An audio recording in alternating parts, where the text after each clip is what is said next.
Time for another night of Match Game. We'll see how many of the our answers, we match with tonight's special guest. That is from SportsRadio 610, Sean Pendergast of Payne and Pendergast. Good to see you in studio, man. It's great to be here. I see everybody coming on KHOU. I'm glad I got my shot now. There we go. There we go. It is the hot place to be on Sunday nights. It is. Good, also, good stuff. It is. It is. All right, so now let's go through tonight's questions. Let's start with this. We will try and match our answers. Our answers have been written on these cards. So first up is this.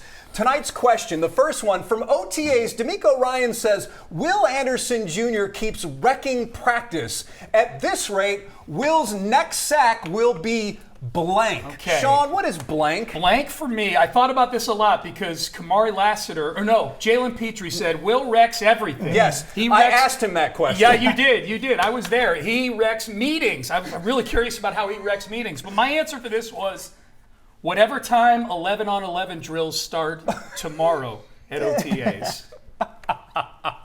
All right. Sack. I got you. How about you, Luis? Well, I went a little bit more boring, if you will. I said training camp only because D'Amico Ryans was saying, hey, listen, I think I'm going to have to give him a day off just because how he's been wrecking practice. But listen, they're in shorts and T-shirts. There's no pads. They're not letting him get nowhere near any of the quarterbacks, especially C.J. Stroud. So they're going to have to hold him back a little bit. I don't know if we have any matches there. I went with, and maybe I got too cute with this, I went on his new fishing boat. Oh, that's not bad. Hey, that's not a bad one. A sack of fish. That's not a bad one. Because obviously he mentioned that when he got his big new contract, one of his big purchases was going to be a fishing boat, but he probably doesn't have it yet. So. Yeah, I also may have gotten too cute on this one, but I said his next sack is going to be lunch because there's nothing left for him to sack at practice, right? So the only sack he's going to have left is lunch. That's what I had. That was good. That's good. That's good.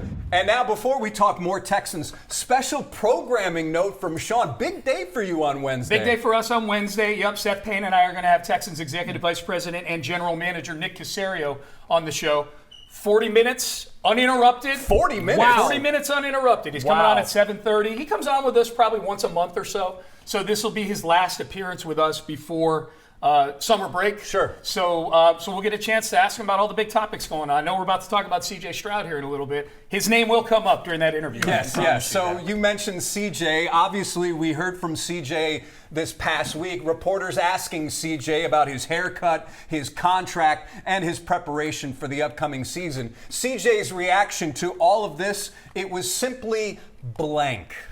I said it was simply perfect. Really? Yeah, I thought he did great. And I'm speaking specifically, obviously, about the answer to the contract question. We spent the last 2 months waiting for C.J. Stroud to do a press conference. It's been longer than that. Yeah. But it's with OTAs coming up on the horizon, it became a really big topic. And that was the one question that we've been waiting to I think we know where the parties stand right now, but I want to see how he handled the question. I thought deferring to David Mulugheta, check mark on that. Yep. I thought the fact that he was talking about just wanting to improve as a football player, check mark on that. Yep. I thought the fact that he mixed in a little bit of saying he thought he's been holding up his end of the bargain. I like seeing CJ kind of digging in a little bit too. That's kind of sexy for talk radio and things like that. And then the fact at the very end that he kind of mirrored what Caserio's been saying, which is, we are excited to have CJ as our quarterback for 2026, and now neither side is making any promises about anything beyond that. So this gets to be a lot of fun for people like us. Oh, without a doubt, So I thought perfect. Perfect. Yeah. Luis, are you perfect? No, I think I'm on the opposite side of Sean. I said flat. Really? Yeah, just because for me, listen, did he handle that question regarding the contract in a perfect manner? Yes, right? Because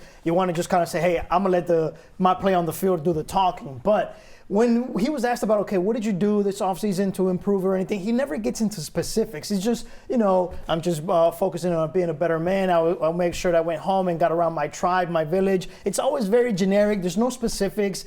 I'd like to see more of that from CJ. And then as far as, I think one of the big points he made also, he said, I hate that my life is so public. I chose this lifestyle, but he just said, I hate that my life is so public. And I think that's just embodies CJ, that he's always kind of not really open to us at all. Interesting. Perfect and flat. Yeah. What do you want to go? I can go. I'm All right. happy to go. I mean, mine's pretty boring, but I think it's true. It's expected. His answers were expected. This is what we expect from athletes, and in a lot of ways, this is what people wanted to hear from CJ. They wanted to hear him talk about being ready for the season, not getting too much into the contract, but the art of being a professional athlete is kicking the can down the road. That's what you do. I said chill because that's CJ. He's chill, so I said chill. It's interesting that he mentioned that he felt that he had basically done enough on his end, which I don't think is a bad thing to say given where he has led this team or helped lead this team up until this point. I did not have a problem with CJ saying that. I know some people may have thought that was not great, but I didn't have a problem with it. I didn't have a problem with it. I think you can, if he was truly talking about his body of work and not just, that he's trying to make steady improvements. There are worse quarterbacks than C.J. Stroud that have gotten contract extensions after their third year. So I can see that side of it. But he's handled himself this entire offseason really professionally. I've been impressed with C.J. Now, on to hoops. It's Wemby's West. Broadcaster Mike Tirico exclaiming that following San Antonio's win in Game 7. At that moment, imaginary Rafael Stone, Rockets GM, picks up his phone and texts imaginary Ime Udoka. And the text says blank. Yeah. Well, this is where having 3 kids in their 20s and me having lived through the teenage years where the emojis and things like that really started to pick up some steam. I said that, and the abbreviations for things, I said, this is what my 26-year-old son would say. I said, brute, FR with a vomiting emoji. Brute, short for brutal, FR, short for real, and then a vomiting emoji after it. That's what my son would have texted. Brute, FR with a vomiting emoji. That is the best one. I don't know if we're going to get any matches on it, but I feel pretty confident. That has to be the best one. That's got to be it. Luis? Yeah. It has to be. It definitely beats me, but I think he's going to text him and say, we're screwed. We're screwed. I mean, listen, it is Wemby's West. You think about Kobe and LeBron, it took them 4 years to take their respective franchise to his first finals. Wemby's doing it in 3. Jordan, I think, did it in maybe it was 5 or 6 seasons until he took the Bulls into the first final. So, listen, it is Wemby's West, and it's only going to get tough for the Rockets. Guys, it's the age, too. He's not even 23 years old yet. That's brutal. I know, and that's for why. real, vomiting. Exactly, and that's why I even put it in a little chat bubble. I said, we have a lot of work to do.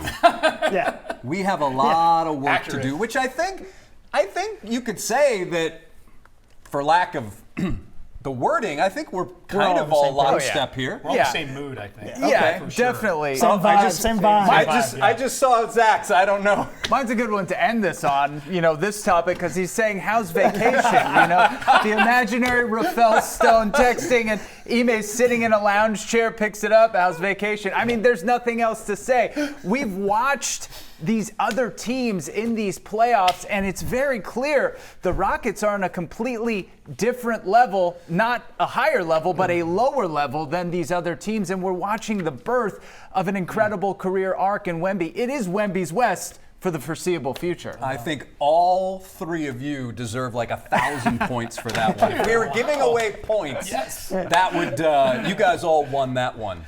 Moving on now, if it's not Wemby and it's not Brunson, the MVP of the NBA Finals will be blank. Okay, I'll be a little surprised if we don't get a match on this one, only because it probably is going to be Wemby or Jalen Brunson. There aren't many other choices. I don't think there's a Spurs championship without Wembanyama being the MVP of it. The only way he's not the MVP in a Spurs win is if he's hurt, and I don't think they win the title if he gets hurt. So I think those 2 things are correlated. So I don't think there's a good answer on the San Antonio side. So I went with Cat, Karl Anthony Towns, who is 3rd on the odds board for MVP behind those 2. And I also think, too, just kind of correlating things, if the Knicks are to win, then I think Karl Anthony Towns is going to need to have a good finals, and he's going to be going in some ways heads up with Wembanyama. If he can knock down some of those threes and pull Wemby out of the lane, make it easier for some of his teammates, then and make some big plays that kind of splash. So I think Cat is my answer right there. That's where my head was at. What about you? Well, I'm going to let Sean down because I'm saying Dylan Harper. Whoa. Yeah, I mean, if we're considering that it's not going to be Jalen Brunson or Wemby, then I still think the Spurs are going to win this. To me, they're the favorite. And having said that, Dylan Harper, he's averaging over 52% from the field, 36% from the three-point line, only 1.2 turnovers. I mean, the guy takes care of the ball. I know he only averages maybe about 12 points per game. He's not the main scoring option, but the kid can play, and he impacts everything that the Spurs do. We have Cat, we have Dylan Harper. I did Stefan Castle or Cat. Okay.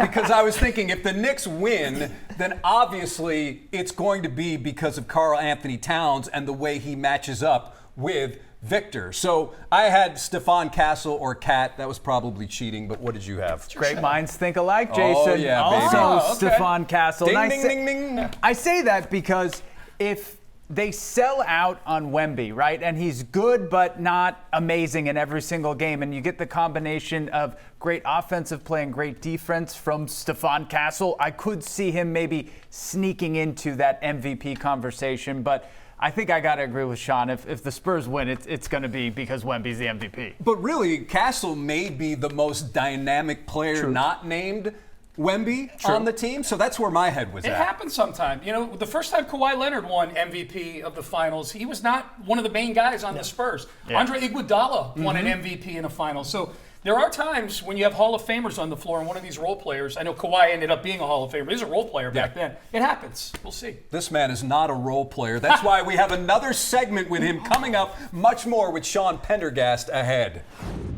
Back with Sean, Zach, and Luis. Top 5 receivers from Chinadu right there. Any issues with his list? I got no issues with his list. When you think about it, the top of that list is a pretty easy one to slide. Yep. There's Andre Johnson, who nobody's catching. The person who catches Andre Johnson for the Texans is an embryo right now, okay?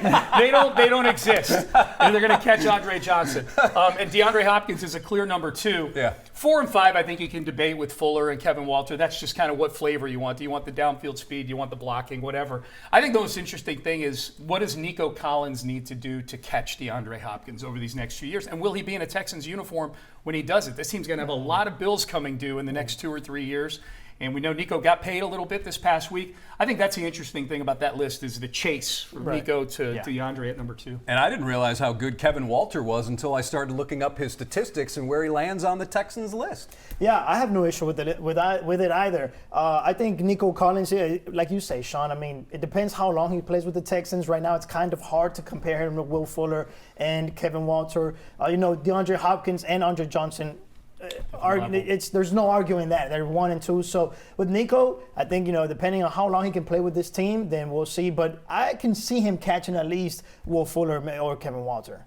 Yeah, it's also that chase between Nico to Hopkins for me as well. What is it that he needs to do? How long will he be a Texan? Is he even going to be able to be a Texan based on, how much money the Texans are going to have to spend on other players?